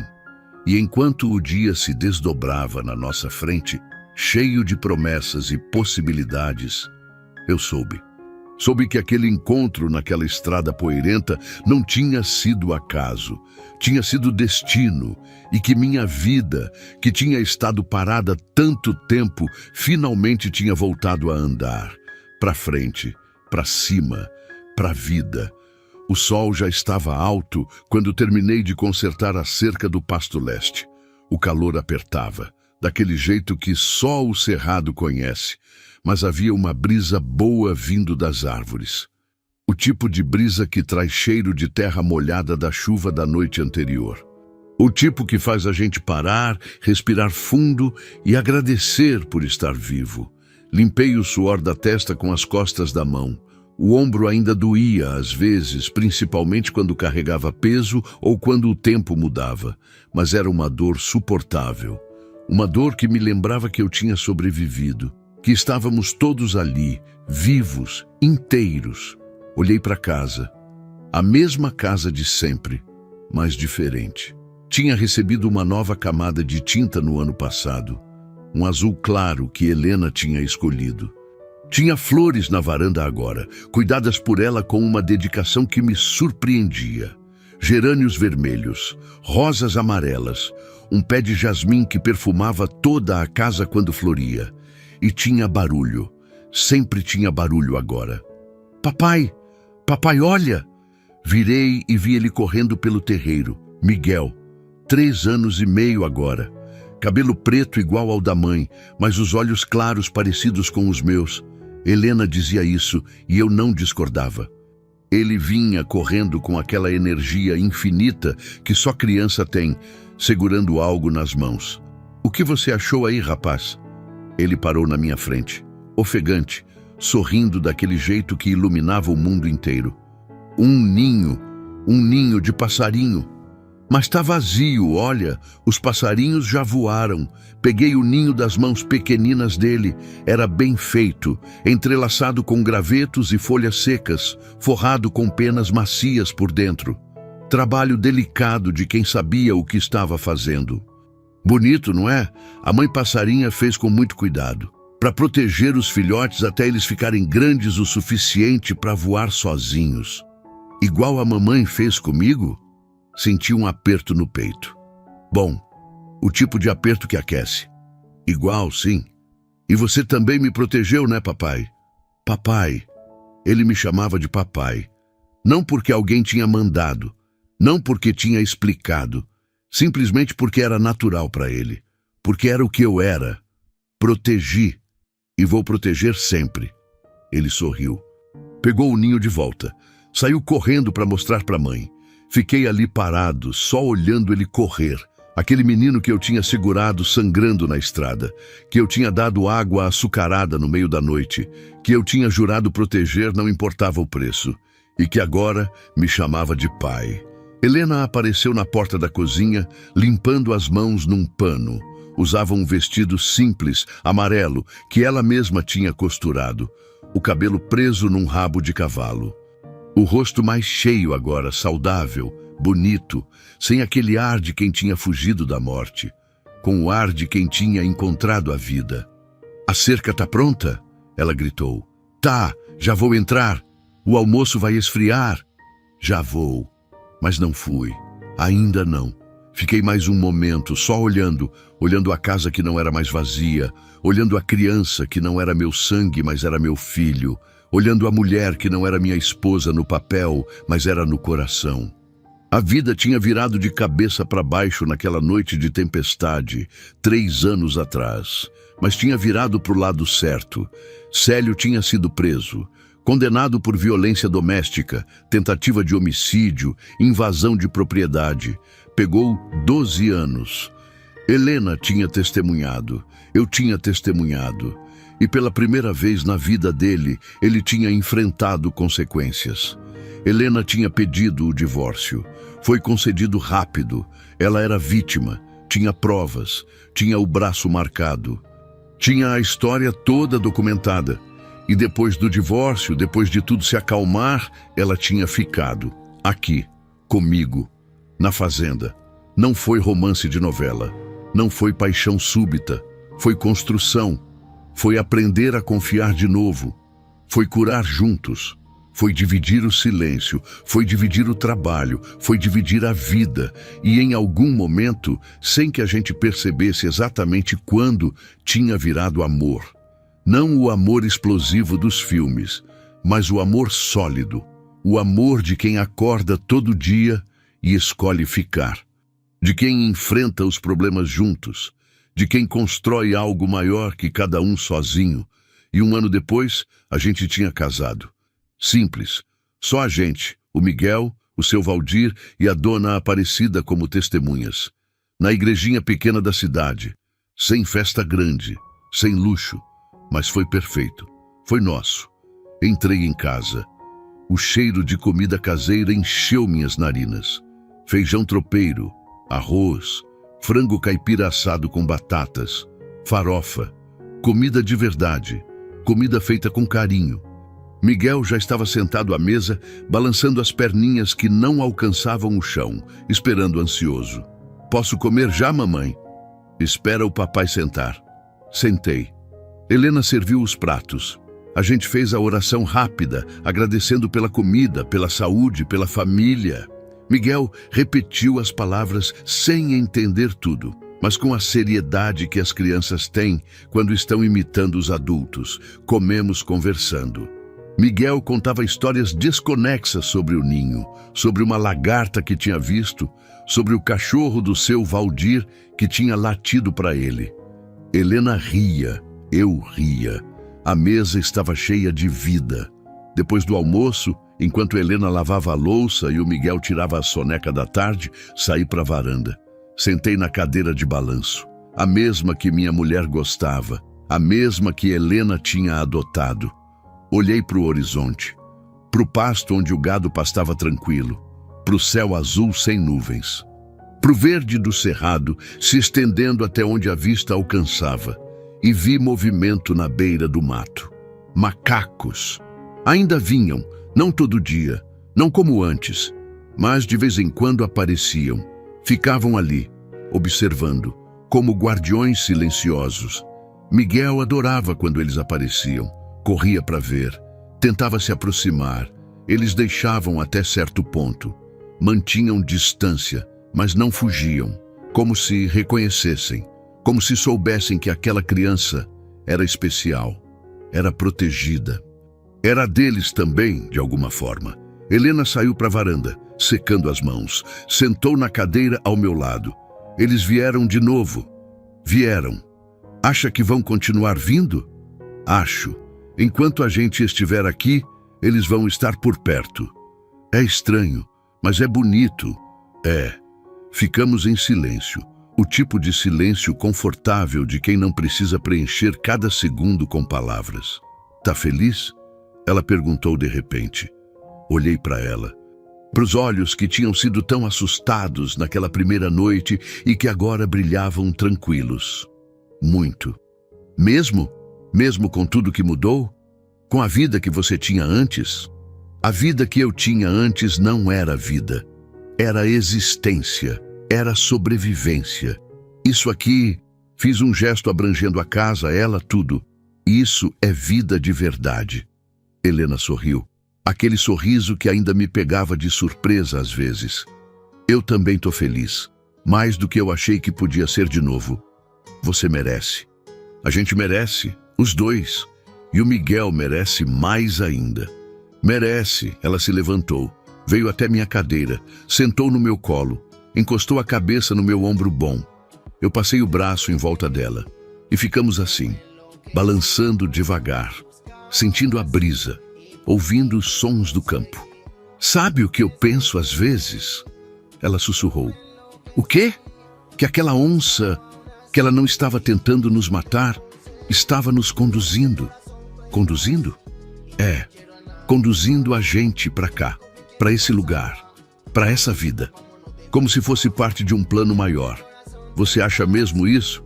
Não sei, mas gosto de pensar assim, que nada daquilo foi acaso, que foi proposital, que a gente foi escolhido. Pensei nisso, na onça, nos macacos, naquele encontro impossível na estrada. E percebi que ela tinha razão. Nada tinha sido acaso. Talvez você esteja certa, disse. Talvez a gente foi escolhido mesmo, para sobreviver, para reconstruir, para ser família e para provar que ainda existe bondade no mundo. Isso também. Miguel acordou chorando. Um pesadelo, talvez. Helena levantou, entrou, voltou com ele no colo, ainda sonolento, esfregando os olhinhos. Vem cá, campeão. Vem com o papai. Ele veio, sentou no meu colo, encostou a cabecinha no meu peito. Ficou quieto, só sentindo o calor, a segurança. E ali, com a minha família nos braços, com o sol começando a descer no horizonte pintando tudo de dourado, eu soube. Soube que tinha valido a pena. Todo o medo, toda a dor, toda a luta, porque tinha me trazido até aqui, até esse momento, até essa paz. Olhei para o mato onde os macacos observavam. Um deles, o líder, eu tinha certeza, estava num galho baixo, olhando diretamente para mim. E de novo, como naquela primeira noite, juro que ele acenou. Um gesto pequeno, quase imperceptível, como se dissesse missão cumprida. Então ele se virou, subiu na árvore e desapareceu no verde profundo do cerrado. Os outros o seguiram, um por um, até não restar nenhum. Eles foram embora? Miguel perguntou. Foram, mas vão voltar, sempre voltam. Por que eles cuidam da gente, papai? Porque a gente é especial, filho. Porque a gente foi escolhido. E quando você é escolhido, você é protegido. Para sempre? Para sempre. Ele sorriu, satisfeito com a resposta. Fechou os olhinhos de novo. Voltou a dormir.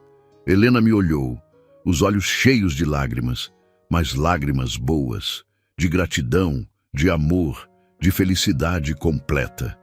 Eu te amo, ela sussurrou. Eram as primeiras vezes que ela dizia assim, tão direto, tão claro. Eu também te amo. E era verdade, um amor que tinha nascido do caos, que tinha sido forjado no fogo, que tinha sobrevivido ao impossível, mas que era real, era sólido, era para sempre. O sol se pôs completamente. A noite chegou devagar, trazendo as estrelas, milhões delas, brilhando como promessas no céu escuro. Entramos para casa, colocamos o Miguel na cama. Ele dormiu instantaneamente, seguro, protegido, amado. E eu e Helena ficamos na varanda mais um pouco, de mãos dadas, olhando as estrelas. O que você acha que vem depois? Ela perguntou. Daqui para frente? Não sei, mas seja o que for, a gente enfrenta junto. Junto. Sempre junto. E ali, naquela noite tranquila, sob o céu estrelado do cerrado, com os grilos cantando e o vento sussurrando nas árvores, eu senti algo que não sentia fazia muito tempo. Paz. Paz completa, profunda, verdadeira. A jornada tinha sido difícil, impossível às vezes, dolorosa demais, mas tinha valido cada segundo, porque tinha me trazido até aqui, até essa vida, essa família, esse amor. E enquanto segurava a mão de Helena, enquanto ouvia a respiração tranquila do Miguel no quarto, enquanto sentia a brisa da noite na pele, eu soube que finalmente, depois de tanto tempo perdido na escuridão, eu tinha encontrado meu caminho de volta para casa. Não a casa de paredes e telhado, mas a casa que a gente carrega dentro. A casa feita de amor, de pertencimento, de propósito. E nessa casa eu sabia, eu ia ficar para sempre, porque era onde eu pertencia, era meu lar.